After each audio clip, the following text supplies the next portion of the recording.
Don't recommend polarizing for the sake of being polarizing. To do it naturally, like I'm polarizing. I be a host, own the platform. It's so much more than guesting.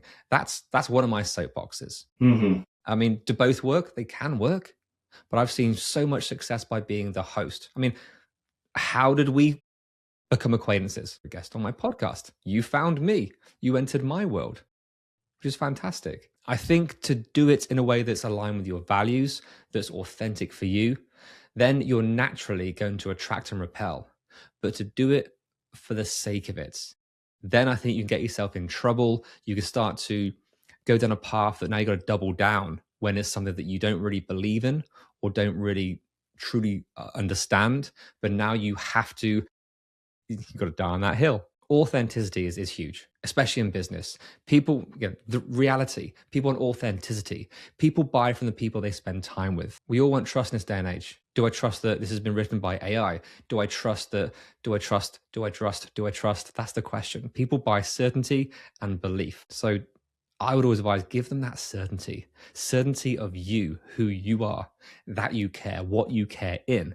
That's better than any sales message you can craft for your business. Yeah, I like that. That's really good advice. There's a lot of pressure to become, especially, and if you're uncertain, right, you're just going to kind of conform to what you think the audience or what you should do to attract somebody in or find a client on a podcast versus just do what is authentic and where you can really shine. I was listening to there's a cool YouTube video. Man, I forgot that guy's name, but he's got a show called The Y Files, and he like takes those conspiracies and then he like I know that debunks one. them Yeah. essentially. Yeah, but he gives you. I love his format because he sucks you into the conspiracy and he just tells it like exactly the way everybody would that 100% believes it would feed it to you, and he shows you the rumored evidence around it, and then he will break into like the evidence he really found on the topic, and he debunks a lot of stuff. And then if he doesn't have evidence, but I was listening, I think when he started, he wasn't like doing that.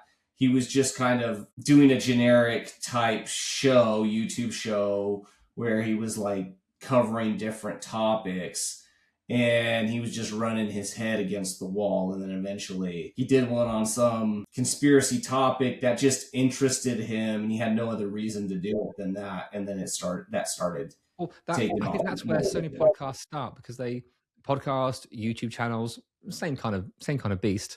People do it, and like I quite enjoy this. This is fantastic, but this is why there's a thing called pod fade. I think the latest stat is like 8 to 9 episodes.